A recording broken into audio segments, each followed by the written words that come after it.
Buenos días. En la clase de hoy voy a empezar haciendo un breve resumen de lo que hemos visto hasta ahora relacionado con magnetismo.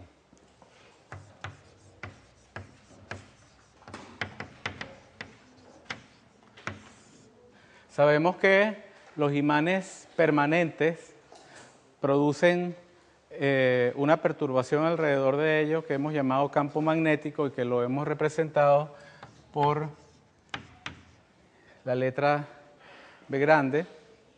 El campo magnético es un vector y si una partícula que tiene una carga Q y una velocidad V está inmersa o está dentro de una región donde existe un campo magnético, sobre esa carga va a actuar una fuerza denominada la fuerza magnética, que es igual a la carga multiplicada por el producto vectorial de la velocidad de la partícula por el campo magnético. Hay que seguirle la pista a la partícula en qué punto de esa región está, y en cada punto de esa región yo tengo que multiplicar la velocidad de la partícula en ese punto por el campo magnético en ese punto del espacio.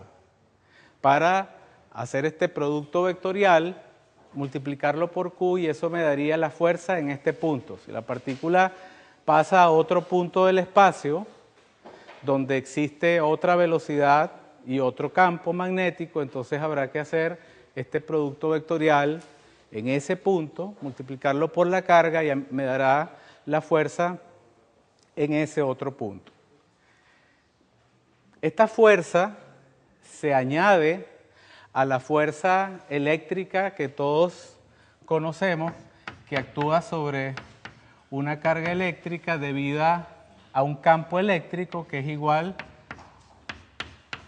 a Q por E.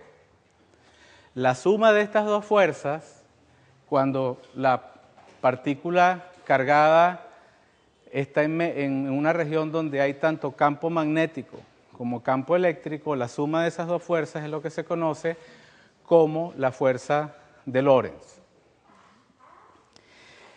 Cuando nosotros tenemos, en vez de una carga moviéndose en un campo magnético, tenemos una corriente eléctrica que es transportada por un conductor, y dicho conductor está inmerso en una región del espacio donde hay un campo magnético. Entonces, la fuerza, si este es el conductor que lleva una corriente, y nosotros sobre ese conductor convenientemente dibujamos un diferencial de longitud como el que estoy dibujando en este momento,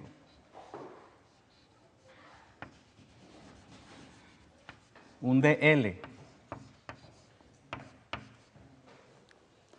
y si este conductor que lleva esta corriente I está en una región del espacio donde existe un campo magnético, digamos que líneas de campo magnético que penetran perpendicularmente al pizarrón, por ejemplo,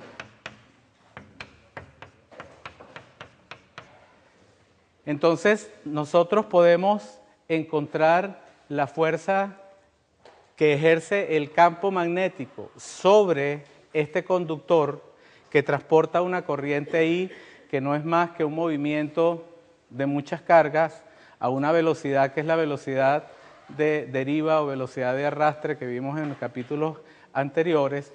La fuerza que actúa sobre ese conductor va a estar dada por una integral, pido silencio por favor, de I dl cruz B, y esta integral se va a hacer a lo largo del conductor que transporta la corriente I. En particular,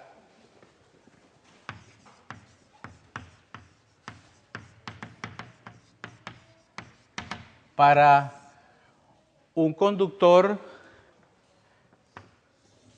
o una sección de conductor que lleva una corriente I y cuya longitud es L, en una región en la que hay un campo magnético, suponiendo que es uniforme y que son líneas que van hacia adentro, estoy diciendo que el campo B es uniforme, se puede demostrar que la fuerza magnética, es decir, la fuerza que ejerce el campo magnético sobre este conductor que lleva esa corriente I, va a ser igual a la corriente que lleva el conductor por L cruz B, donde L es un vector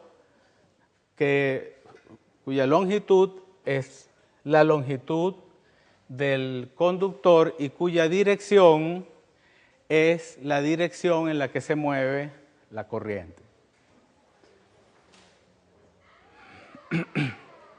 Nosotros además, yo planteé varias cosas, pero estoy haciendo un breve resumen para finalizar con esta parte de este capítulo.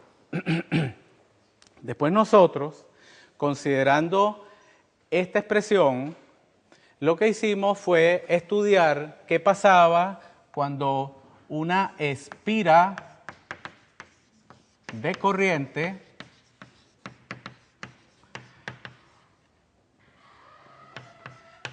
está inmersa en un campo magnético uniforme.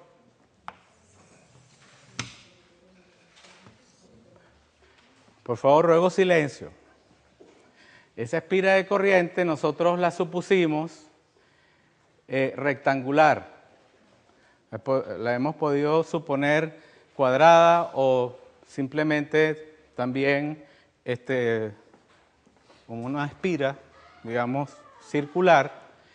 Y después de aplicar esta expresión a los distintos lados de esa espira rectangular, nosotros descubrimos que cuando yo tengo una espira de corriente rectangular con una corriente I en un campo magnético uniforme, la fuerza total sobre esa espira es igual a 0. La fuerza magnética total es igual a 0. De forma que el centro de masa de esa configuración, por ejemplo, de esta espira, se va a mover con una velocidad constante, de forma que si yo coloco inicialmente esta configuración en reposo, el centro de masa va a permanecer en reposo, es decir, que no va a haber traslación de este sistema denominado espira. Sin embargo, también utilizando esta fuerza, nosotros calculamos el torque que producía esa fuerza sobre la espira. Y el torque no dio igual a 0, el torque dio un valor. El torque dio el valor de mu cruz B. ¿Qué es mu? Mu es lo que se llama el vector momento dipolar magnético de la espira de corriente I. Ese vector va a ser igual a la corriente que lleva la espira multiplicada por el vector área. Y este vector área va a tener una magnitud que lo voy a llamar A, que es el área encerrada por la espira, es decir, si es esta espira, el área encerrada por esta espira es pi por r al cuadrado. Si es una espira rectangular, el área de la espira rectangular va a ser lado por lado, ¿ok? Y va a tener una dirección dada por este vector normal, y esa dirección va a ser un vector perpendicular al área encerrada por la espira y cuyo sentido lo vamos a poder obtener de la siguiente forma. Si la corriente va en este sentido, entonces yo coloco la palma de la mano, cierro la palma de la mano en el sentido de la corriente y el pulgar me va a indicar la dirección del vector n, o sea, perpendicular a esta superficie. Entonces, repito, si yo tengo una corriente en este sentido, con la mano derecha, lo que hago es cerrar la mano derecha en el sentido de la corriente y el pulgar me va a indicar la dirección del vector n. La dirección del vector n va a ser la dirección del vector a, la dirección del vector a va a ser la dirección del momento dipolar magnético de la espira. Este momento dipolar magnético de la espira es una propiedad de la espira. Esta V es una propiedad externa a la espira. Es decir, el SB es creado por otras cosas, por imanes o por otras corrientes. Esta mu representa una propiedad de la espira. Entonces, en esta fórmula nosotros tenemos algo de la espira y algo que no es de la espira. Esto es una fórmula que revela una interacción entre dos cuerpos, entre un campo magnético y la espira. El campo magnético es lo externo y el mu es la cantidad intrínseca, es una característica de la espira. ¿Cómo funciona esto? Si yo tengo, digamos, un aro de corriente, vamos a colocarlo así porque hay veces que este tipo de figuras en plano no son fáciles de entender. Vamos a suponer que esa figura se refiere a una corriente en este sentido. Si tengo una corriente en este sentido, ¿cómo va el vector mu? Va así, ¿ok? Entonces aquí en la figura iría así. Vamos a suponer que yo tengo en esta región del espacio en que existe esta espira, vamos a tener líneas de campo magnético verticales hacia arriba y es un campo magnético uniforme, o sea que estamos en este caso. Yo voy a dibujar una de esas líneas.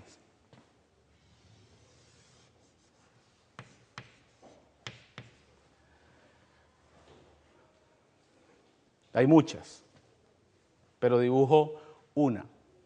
Si esto es mu y esto es v, ¿hacia dónde va el vector torque? Ajá, el vector torque va saliendo de la pizarra y el cierre de mi mano indica el sentido en el que rotaría la espira. Entonces, fíjense, yo tendría esto así, la corriente en este caso pasando de esta forma y el campo magnético hacia arriba, y entonces la espira haría esto, y cuando se coloque así, aquí de este lado, yo voy a tener hacia dónde va a estar el mu, el momento dipolar magnético. Hacia allá, ¿verdad? Ajá. Entonces, estaría hacia acá, mu, B seguiría hacia allá, y ahora mu cruz B, ¿hacia dónde sería?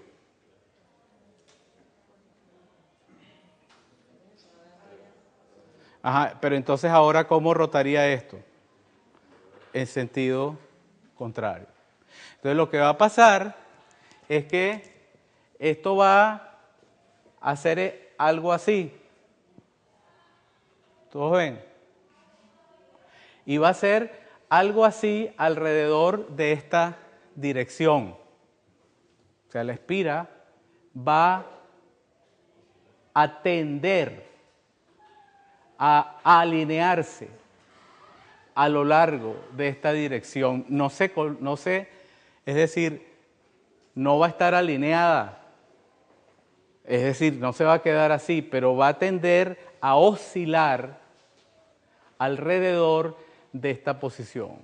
Y esta posición se podría considerar como una posición de equilibrio, en cierto sentido.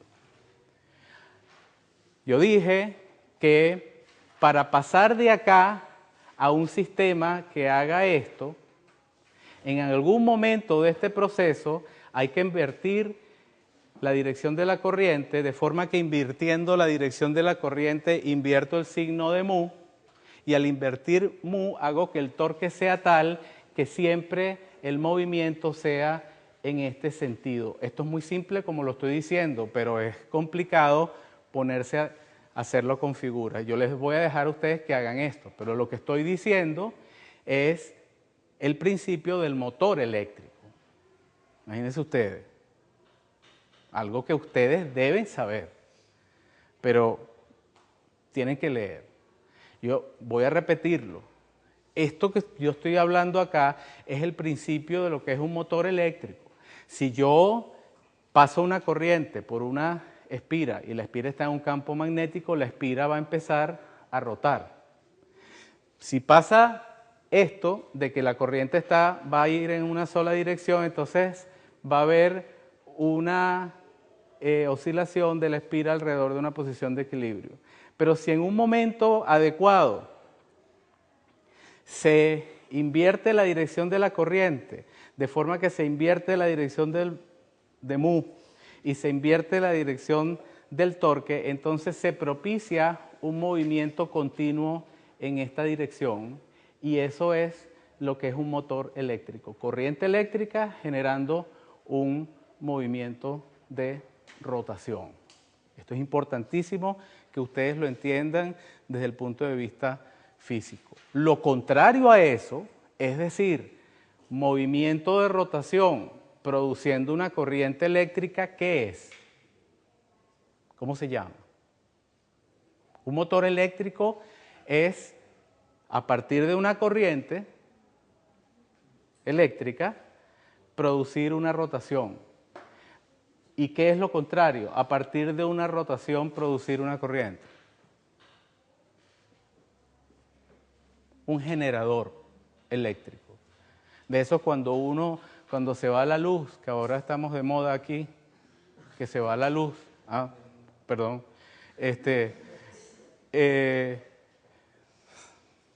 edición, que esos que se va, cuando se va la luz, que uno les hace así, y le vuelve a dar, y empieza la planta. Bueno, ¿cómo se inicia? Con un movimiento de rotación. Y eso, después ahí se genera la corriente que sale de la planta eléctrica. Okay. Ahora, yo quiero también que ustedes se recuerden que nosotros, así como nosotros vimos, así como nosotros estamos hablando de un momento dipolar magnético, y en el fondo una espira de corriente es un objeto que se denomina dipolo magnético. Dipolo magnético. Nosotros, hace ya no sé cuántas semanas, vimos lo que era un dipolo, ¿qué? Eléctrico. Y el dipolo eléctrico, nosotros lo definíamos como una carga negativa y otra carga positiva separadas una distancia D, y ese dipolo eléctrico, el momento dipolar eléctrico lo definimos como el producto de Q por D. O sea, era un vector que iba en esta dirección. ¿Qué pasaba cuando este dipolo eléctrico se colocaba, por ejemplo, en un campo eléctrico uniforme? Vamos a suponer con líneas verticales hacia arriba, vamos a dibujar una de ellas. ¿Qué pasaba con este dipolo eléctrico? Bueno, había un torque, vamos a llamarlo torque eléctrico, y ese torque era P cruz E. Y este es mu cruz B. Son muy similares. Entonces, lo mismo que pasa con un dipolo magnético en un campo magnético, pasa con un dipolo eléctrico en un campo eléctrico, y las ecuaciones de torque son similares totalmente. P es una característica del dipolo. ¿Por qué P es una característica del dipolo? Porque depende de la carga del dipolo y de la separación que hay entre las cargas que constituyen ese dipolo, propiedad del dipolo. E son las líneas de un campo externo. Esto es lo externo, esto es lo intrínseco al dipolo eléctrico. Esto es lo externo y esto es lo intrínseco al dipolo magnético.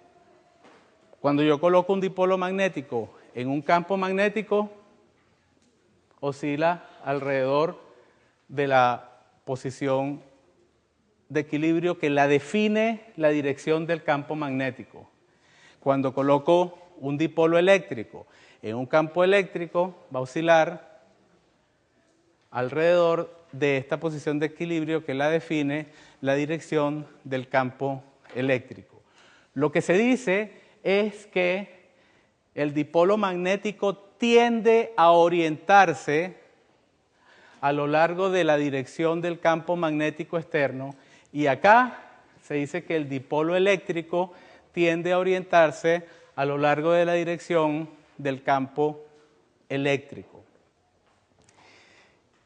Y así como en este caso nosotros demostramos que existía una energía potencial asociada a la fuerza o al torque que ejerce el campo eléctrico sobre el dipolo eléctrico, que es igual a menos P producto escalar por E.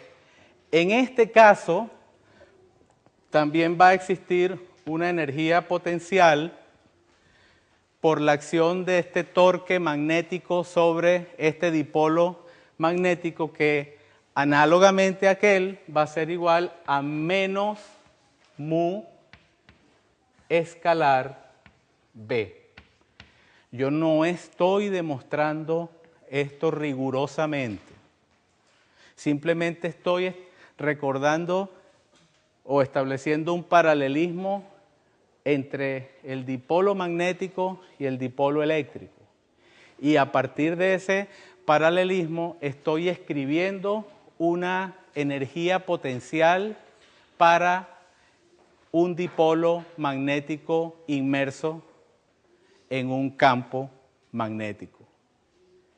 Y fíjense que esta energía, vamos a llamarlo a esto, que esto es debido a campo magnético, y este es debido a campo magnético, este es debido a campo eléctrico.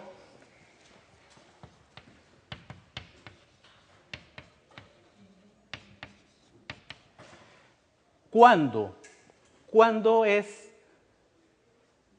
mínima esta energía potencial magnética?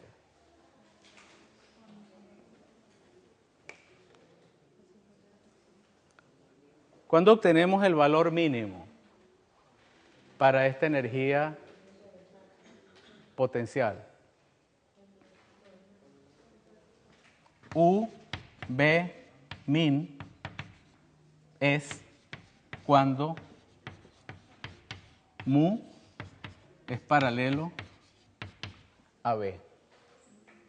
Porque cuando mu es paralelo a B, esto va a ser mu por B por el coseno de 0 grados y esto va a dar un número negativo.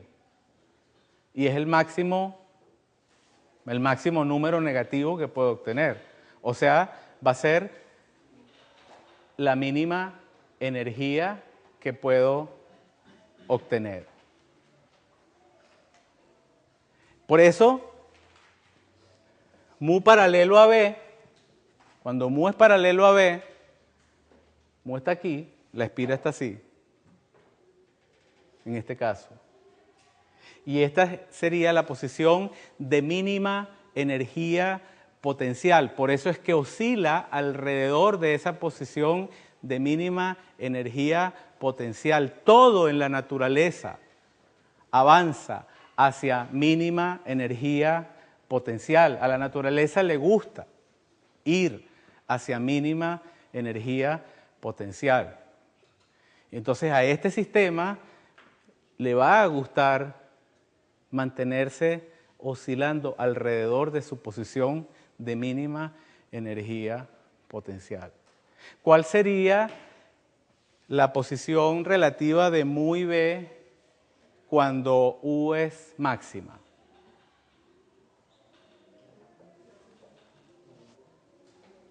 U máximo, ¿cuál es la posición relativa de mu y de B? Si son perpendiculares da 0, pero hay algo mayor a 0, que dé mayor que 0. Antiparalelo, porque si son antiparalelos, mu por B va a dar negativo, con este signo menos va a dar positivo, o sea, un número positivo.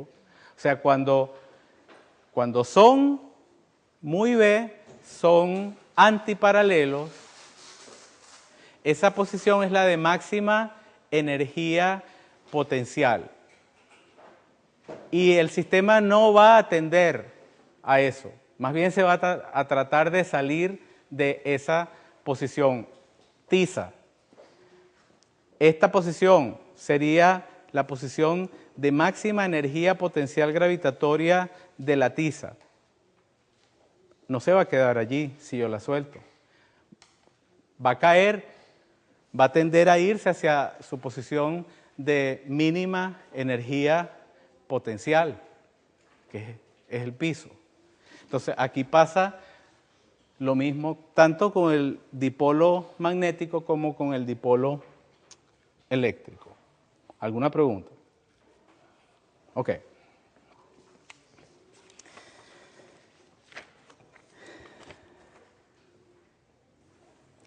Hay una situación que yo quería ilustrar, que es la siguiente.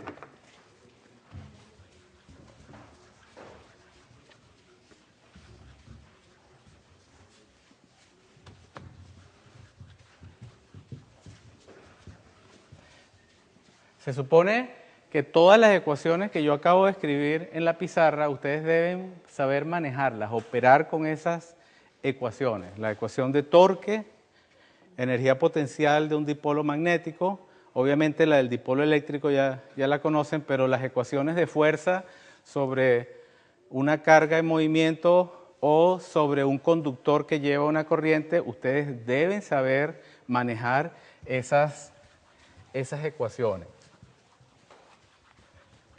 Y les recuerdo que el viernes vamos a hacer algunos problemas, el lunes también. Y hoy vamos a empezar, voy a terminar la teoría de este curso. Pero antes de ir al último punto de la teoría de este curso, yo quiero ilustrar lo siguiente. Si yo tengo un imán permanente, este es el polo norte magnético y sur de ese imán.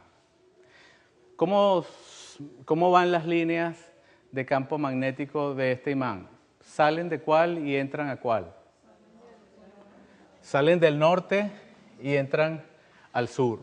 Y son líneas que se cierran sobre sí mismas.